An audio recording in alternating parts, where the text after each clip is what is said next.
J.K. Yadav Films present.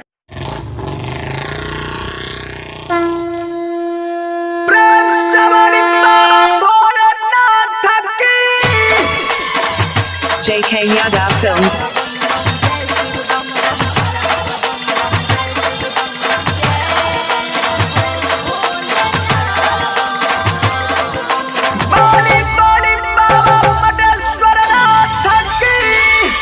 हम सावन में जेबे देब घर, हम सावन में जेबे देब घर के जान बुलेट से।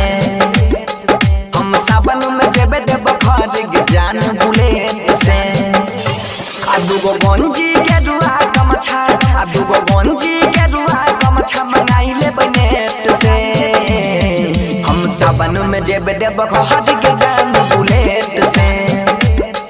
हम सावन में जेबे देब घर के जान बुलेट से।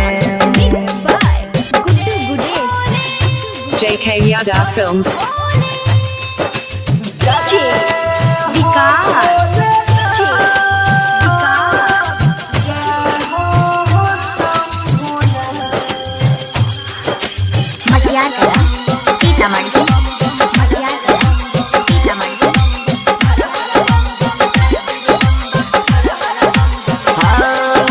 सुल्तानगंज में जाके पहले जल भरबैगे, मन ध्यान से बाबा के हम पूजा करबैगे।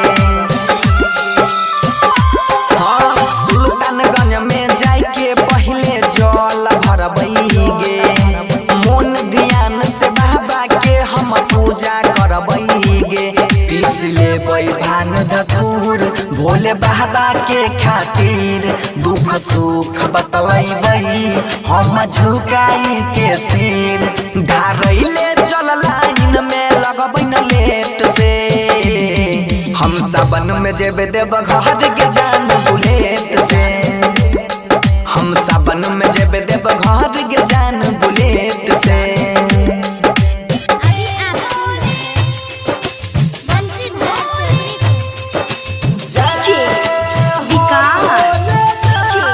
J.K. Yadav Films.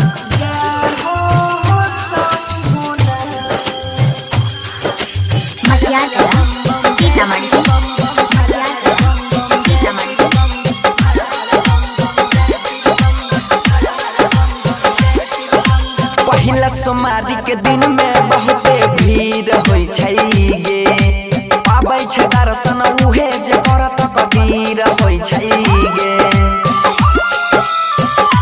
हाँ, पहिला सोमवारी के दिन में बहुते भीड़ होइ छै गे, पाबै छै दर्शन उहे जे करत कदीर होइ छै गे। बाबा बैजू के मंदिर में जतना लोग आबै छै, सच्चा हृदय वाला सुख के फल पाबै छै। बनसीधर भरत भयंकर हटतो न गेट से। हम सावन में जेबे देब घर के जान बुलेट से। हम सावन में जेबे देब घर के जान बुलेट से। जय मां कत्यानी रिकॉर्डिंग स्टूडियो मानसी एक कन्या। J.K. Yadav Films.